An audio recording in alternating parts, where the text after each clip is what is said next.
You open your refrigerator on a Tuesday evening, and the smell reaches you before the light even comes on. Somewhere in the back, behind the milk and the jar of pickles you forgot about, something has turned. You find it. A bag of greens gone to slime. Half a tomato, soft and weeping. A container of leftovers you cannot quite remember. And into the trash it goes, the way it goes every single week, in near every house on your street, while the machine that was supposed to keep it all fresh hums along, eating electricity day and night, and still letting your food spoil. Studies suggest the average family throws away close to a third of the food they buy. A third. Money you earned, carried home, and set in a cold box that failed you anyway. Now I want you to picture a different kitchen. No hum. No electric bill. No machine at all. And in that house, folks kept eggs good for the better part of a year. Butter kept sweet on the counter. Vegetables came up out of the ground in October and were still firm and fine at the table in March. The people who live there have not paid 1 cent to a power company to keep their food, not this year, not in 200 years. I am Jonas. I am Amish. And the way we keep our food has nothing to do with going without. It has to do with knowing a few plain things that most folks forgot the day the refrigerator was wheeled into the kitchen and plugged into the wall. Today I am going to walk you through every one of them, in the order we use them through the year, so that you might do the same with what you likely already have on your own land. Stay with me to the end, for the last one is the simplest of all, and it is the one my own grandmother leaned on through the hardest winter this valley ever saw. Let us begin where the cold begins. Under the ground. 6 feet beneath your feet, the earth holds a fairly steady temperature near 55 degrees, summer and winter both. It does not much care that it is 100 above in July or below 0 in January. Down there, it stays near steady. The Amish did not invent this. We only learned to build a small room down into it, and let the earth do the cooling for free. We call it the root cellar. A space dug into a hillside or down beneath the house, lined with stone, with a heavy door and a small vent up high to let the damp air breathe out. Into it go the potatoes, the carrots, the beets and turnips and cabbages, the winter squash and the apples, each kept a little apart from the others. And there they sit, in the cool and the dark, for months on end, near as fresh as the day they came from the field. There is an art to it, mind. The apples are kept away from the potatoes, for an apple gives off a breath that can make a potato sprout before its time. The carrots do well buried in a box of damp sand, where they think they are still in the ground. And you turn through them every week or two with a lantern, and any one that has started to go, you pull, before the one bad one spoils the whole basket. Folks who have never done it think it is complicated. It is not. It is mostly paying attention, the way our grandmothers did. If you have no hill to dig into, you can make a smaller version with nothing but a clean container sunk into the earth in a shaded corner of the yard, the lid just above the soil, packed with straw. A poor man's root cellar, and folks say it works near as well. Now, for the things that must stay colder still, the milk and the cream and the butter, we turn to water. A spring runs cold up out of the ground all year, far colder than the air.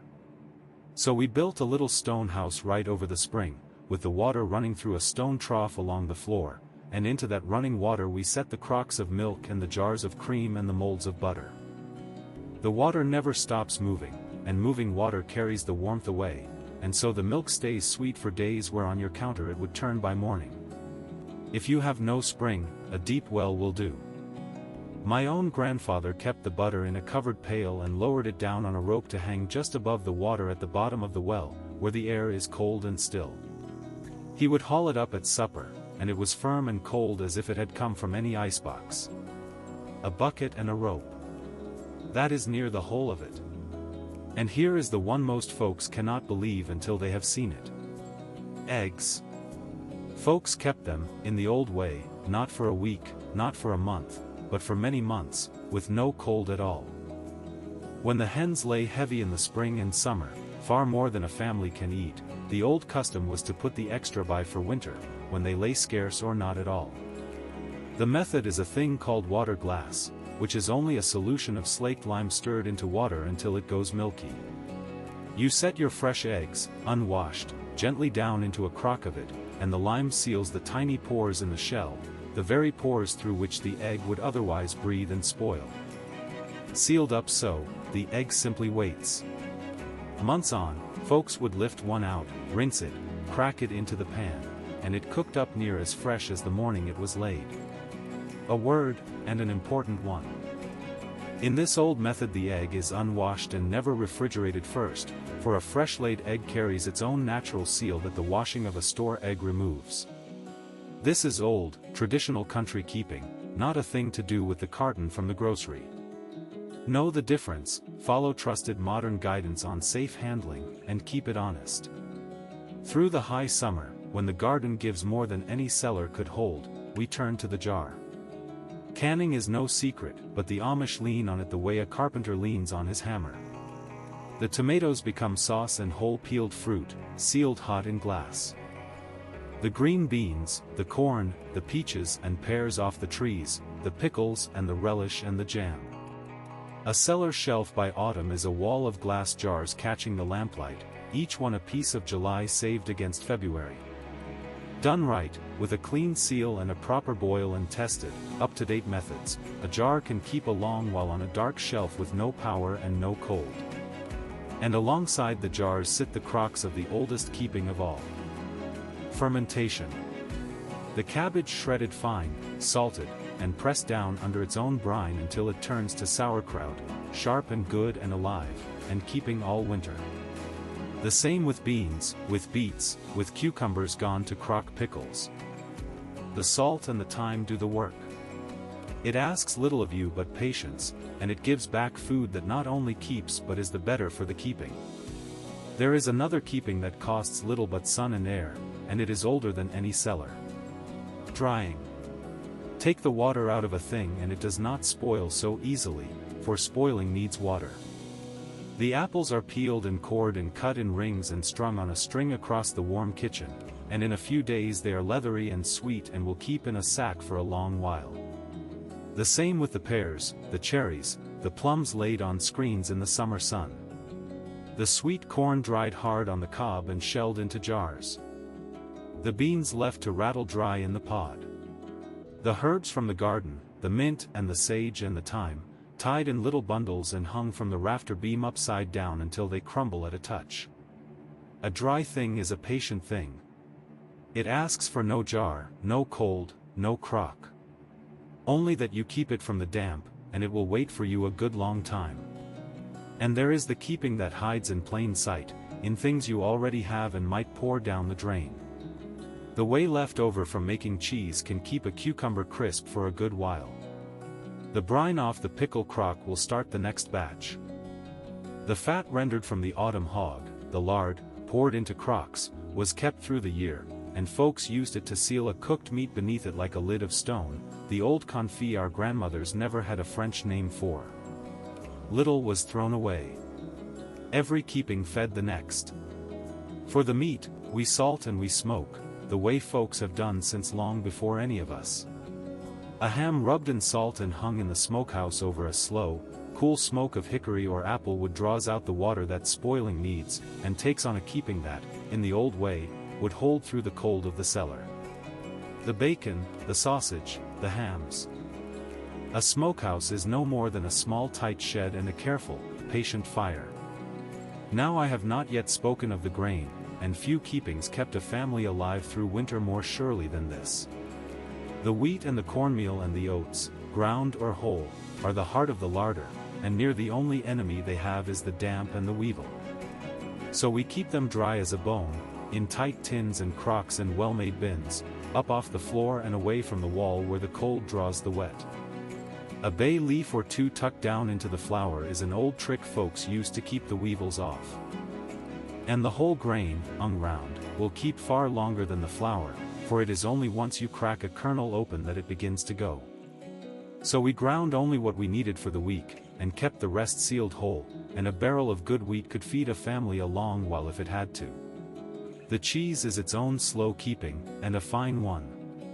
The milk that could not be drunk before it turned was turned on purpose, into a hard cheese pressed and salted and set on a board in the cool of the cellar.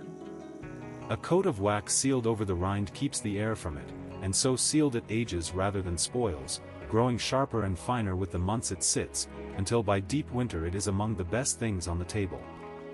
What began as milk that would have soured in a day becomes food that keeps a good long while. That is the whole spirit of it, you see.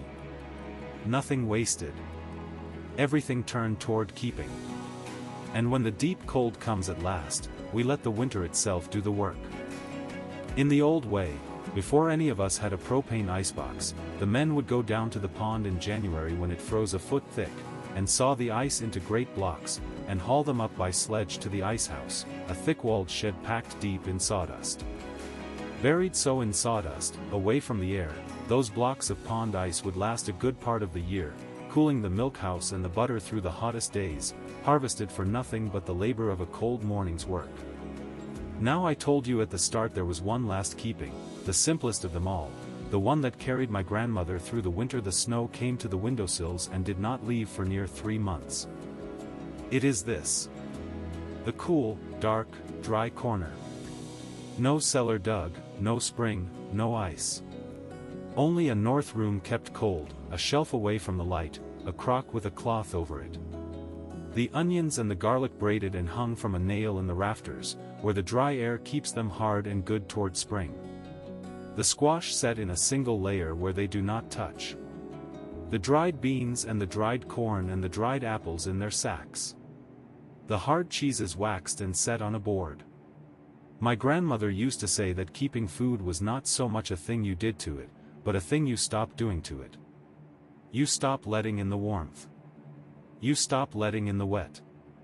You stop letting in the light and the air. Do that, in any of the ways I have shown you, and the food keeps far better, the way it has always known how, long before there was a machine in the corner of the kitchen telling us we could not manage without it. So here is what I would ask of you. Before the season turns, walk out to the coolest, darkest corner of your own home, the cellar, or the north room, or the shaded side of the yard, and look at it with new eyes. You may have a root cellar there, near enough, only waiting. Put up a few jars this summer with tested methods. Sink a can in the ground. Set by a dozen eggs in lime and see for yourself, come winter, whether an old Amish farmer was telling you the truth. And tell me, down in the comments, what your grandmother used to do, for many a family once knew a keeping of its own, and a good number of you carry a piece of it still without knowing what you hold. I read every one. Subscribe, and stay with me, for in the next video I will show you the way we keep a house warm through the hardest winter with no furnace and no power bill at all, the same way we have done it for 200 years. Keep it cool. Keep it dark. And remember, the people who fed this country with their own 2 hands knew a great many things we are only now beginning to remember.